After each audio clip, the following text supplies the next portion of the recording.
Elvis was in the middle of Heartbreak Hotel when a small figure darted onto the stage, grabbed his backup guitar, and disappeared into the crowd before security could react.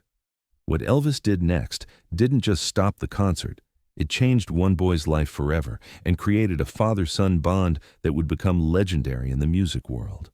It was August 23, 1973, at the Mid-South Coliseum in Memphis, Tennessee. Elvis was performing to a sold-out crowd of 18,000 screaming fans, and the energy in the arena was absolutely electric. He'd already brought the house down with That's All Right, Hound Dog, and Burning Love, and now he was deep into his set, sweat glistening on his forehead as he moved with that signature style that had made him famous. But what Elvis didn't know was that hiding behind the stage equipment, watching every move with desperate intensity, was 12-year-old Tommy Mitchell, a boy who shouldn't have been there at all. Tommy had been living on the streets of Memphis for 3 months. He'd escaped from the Shelby County Children's Home, unable to bear another day in the overcrowded facility where neglect was routine. Tommy had been in foster homes since age 4 when his mother died and no relatives came forward. For 8 years, he'd been shuffled between temporary families and institutions that had given up on him. But Memphis was different. On the streets, Tommy had found strange freedom. He slept in abandoned buildings, ate from dumpsters, and survived by his wits. Most importantly, he'd discovered music. Tommy had been obsessed with Elvis since hearing Love Me Tender on a radio. Something about Elvis's voice, its warmth, its power, its vulnerability, had touched something deep inside the abandoned boy. In Elvis's music, Tommy found the father figure he'd never had, the voice that told him he mattered. Tommy had saved every penny to buy Elvis records. He'd memorized every song, every lyric. Elvis wasn't just a musician to Tommy. He was hope personified. When Tommy learned Elvis was performing in Memphis, he knew he had to be there. He didn't have money for a ticket, so he'd spent days studying the Coliseum's layout, finding ways to slip past security. His plan was simple: get close enough to see Elvis perform, to be in the same room as his hero. For hours, Tommy had hidden backstage, watching roadies set up equipment, listening to sound checks, feeling his heart race every time someone in an Elvis jumpsuit appeared. When Elvis finally took the stage, Tommy pressed himself against a speaker cabinet, mesmerized by the man whose voice had been his only comfort for so many lonely nights. But as Tommy watched Elvis from his hiding spot backstage, something shifted inside him. This wasn't enough. Watching from shadows, being invisible, being forgotten, it was the story of his life. For once, Tommy wanted to matter. He wanted to touch something belonging to the man whose voice had kept him company through the darkest nights. He wanted Elvis to know he existed. During the guitar solo of Heartbreak Hotel, Tommy saw his chance. Elvis had set down his backup acoustic guitar on a stand while he worked the crowd with his electric guitar. Security was focused on the audience, not on the stage behind them. Tommy moved like lightning. He darted from behind the amplifiers, grabbed the acoustic guitar, and was halfway across the stage before anyone realized what was happening. The crowd gasped as they saw this small, thin boy running with Elvis's guitar clutched against his chest. Elvis stopped playing mid-song and stared in amazement as Tommy disappeared into the crowd. Security immediately sprang into action, radioing for backup and beginning a systematic search. The crowd was buzzing with confusion and excitement. Some people were laughing, others were angry, most were simply stunned. Elvis could hear shouts of, "Get that kid!" and "Call the police!" rising from the audience. But something about what he'd just witnessed troubled Elvis deeply. The boy hadn't run like a thief. He'd clutched that guitar like it was a lifeline. There was something desperate, something heartbreaking about the way the child had moved, like someone drowning who had grabbed onto the only thing that could save him. Elvis stood at his microphone, looking out at the sea of faces, and made a decision that surprised everyone. "Hold on, folks," Elvis said, his voice carrying clearly through the arena's sound system. "Before we do anything else, I want to talk to that young man who just borrowed my guitar." The crowd quieted, hanging on Elvis's every word. "Son, I know you're out there somewhere," Elvis continued. "I'm not mad at you. I'm not calling the police. I just want to talk. That guitar means a lot to me, but I have a feeling you took it for a reason that means a lot more than money. So why don't you come back up here and tell me what's going on?" The arena fell completely silent as 18,000 people waited to see what would happen. For several minutes, nothing occurred. Security continued their search, but Elvis held up his hand to stop them from being too aggressive. He understood that whatever had driven this boy to take such a desperate risk was bigger than simple theft. Then, slowly, a small figure emerged from behind the seats in Section C. Tommy Mitchell, still clutching Elvis's guitar, walked hesitantly down the aisle toward the stage. He was clearly terrified, but something about Elvis's tone, something about the promise that he wasn't in trouble, had convinced him to trust the man whose music had been his only comfort. When Tommy reached the front of the stage, Elvis knelt down to his level. Up close, Elvis could see what the distance and stage lights had hidden. This wasn't just a mischievous kid pulling a prank. This was a boy who looked like he hadn't had a decent meal in weeks, whose clothes were too big and too dirty, whose eyes held the kind of pain that no 12-year-old should carry. "What's your name, son?" Elvis asked gently. "Tommy," the boy replied, his voice barely audible even with Elvis's microphone picking it up. "Tommy Mitchell." "Tommy Mitchell," Elvis repeated. "That's a strong name. Where are your parents, Tommy?"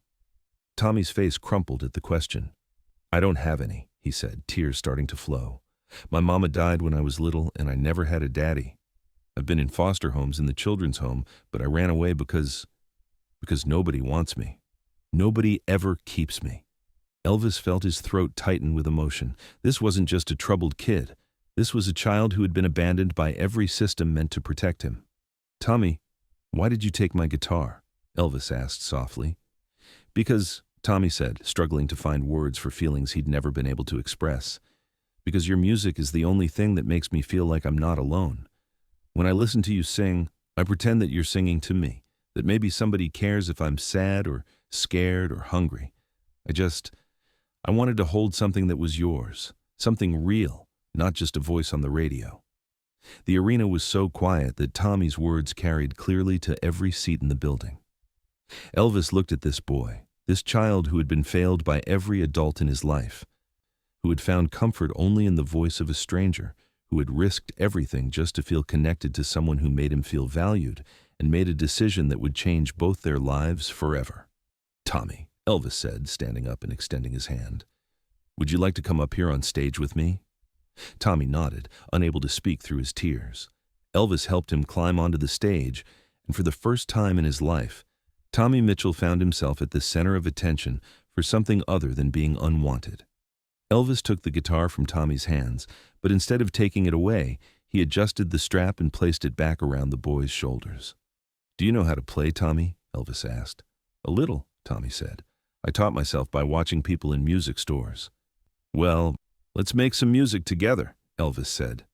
Elvis began playing "Love Me Tender" on his electric guitar, while Tommy, overwhelmed with emotion and disbelief, attempted to follow along on the acoustic. Tommy's playing was far from perfect. His small fingers stumbled over the frets, his timing was uncertain, but there was something deeply moving about this abandoned child making music alongside his hero. As they played together, Elvis began to sing, but this time, his voice carried a tenderness that seemed directed specifically at the boy beside him. The arena, which moments before had been filled with chaos and confusion, became hushed and reverent. 18,000 people watched in silence as something magical unfolded before them. When Elvis reached the chorus, "Love me tender, love me true, all my dreams fulfilled," he looked directly at Tommy and sang as if he were making a promise. Tommy, tears streaming down his face, tried to sing along, his small voice barely audible but filled with hope for the first time in years. The song ended, and Elvis put his arm around Tommy's shoulders. "Tommy," he said into his microphone, "I want to ask you something. Where are you living now? Who's taking care of you?" "Nobody," Tommy replied honestly. "I sleep wherever I can find a place. I take care of myself." Elvis's response shocked everyone in the arena, including his own band and crew. "Well, that's not acceptable," Elvis said firmly. "Tommy, I want you to come home with me tonight. I want you to have a real bed, a real meal, and someone who cares about whether you're safe and happy. Would you like that?" Tommy stared at Elvis in disbelief. In his 12 years of life, no one had ever offered him a home without conditions, without paperwork, without the promise that he could be sent away again at any moment. "You mean it?" Tommy whispered. "I mean it," Elvis replied. "But more than that, Tommy, I want to talk to you about something even bigger. How would you feel about me becoming your daddy, for real, legally, forever?" The arena erupted in cheers and applause, but Tommy heard none of it. All he could hear was the word daddy and the promise of forever, two things he had dreamed of but never believed could be real. What followed was a legal journey that captivated the country. Elvis hired lawyers to begin adoption proceedings, but the process was complicated by Tommy's status as a ward of the state.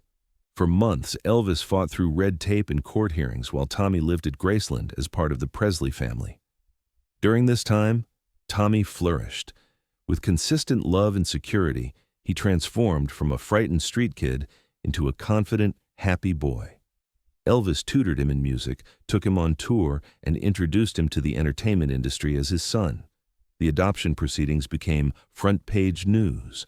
The story captured public imagination and sparked national conversations about foster care reform.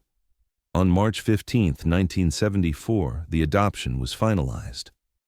The courthouse was packed with reporters, fans, and social workers who had followed the case. Tommy wore a new suit, the first formal clothes he'd ever owned, and carried the guitar Elvis had given him. When Judge William Morrison, no relation to the music executive, asked Tommy if he understood what adoption meant, the boy's response moved everyone in the courtroom. "It means I get to keep my daddy forever," Tommy said, his voice steady and clear. "And it means he gets to keep me forever, too." Tommy Mitchell officially became Tommy Mitchell Presley, and Elvis officially became the father he had always wanted to be, but had never had the opportunity to become. The ceremony was held in a Memphis courthouse, with hundreds of reporters and fans gathered outside to witness this unprecedented moment.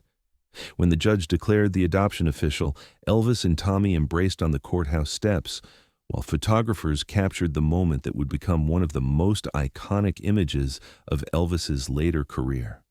"How does it feel to have a son?" a reporter asked Elvis. "It feels like my life finally makes sense," Elvis replied, his arm around Tommy. "All the music, all the success, all the fame, it was all leading to this moment, to this boy, to becoming the daddy he deserved to have." Tommy, now confident in his place in the world for the first time in his life, looked up at the cameras and said, "I've got the best daddy in the whole world. He didn't just save my life, he gave me a life." The impact extended far beyond their family. The story inspired thousands to consider adopting older children. Foster care agencies reported a surge in applications for kids like Tommy. Elvis used his platform to advocate for reform, establishing the Tommy Presley Foundation for Homeless Youth. Tommy became an advocate for adoption reform, speaking about his experience and encouraging other children not to give up hope. His story became a powerful example of how love could transform damaged young lives. As Tommy grew up at Graceland, he became an accomplished musician. Elvis taught him guitar, piano, and the music business. Tommy wrote songs with his father, including Second Chances, which became a 1976 hit single donating proceeds to children's charities. Tommy never forgot his life before Elvis found him, using that experience to connect with at-risk youth. He regularly visited children's homes and shelters, sharing his story and offering hope. When Elvis died in 1977, Tommy was devastated by losing the only real father he'd known. But Elvis had prepared him for independence and surrounded him with family and friends who continued to love him. At Elvis's funeral, Tommy sang "Love Me Tender" as tribute. The image of the formerly homeless boy, now a poised young man, singing their song became one of the service's most powerful moments. Tommy inherited part of Elvis's estate, but more importantly, his values of generosity and using success to help others. Today, Tommy Mitchell Presley is a successful musician and father. He has adopted 3 children from difficult circumstances. The guitar that Tommy stole hangs at Graceland with a plaque. Sometimes desperate acts come from deepest need for love. This guitar brought a father and son together. The story reminds us that disruptive moments can be opportunities for transformation. Tommy could have been arrested that night. Instead, one man's decision to look past the act to the need behind it changed 2 lives forever. Elvis had fame and fortune, but Tommy gave him something money couldn't buy, the chance to be the father he was meant to be. Sometimes all it takes to change a life forever is one person willing to ask not, "Why did you do this?" but "What do you need, and how can I help?"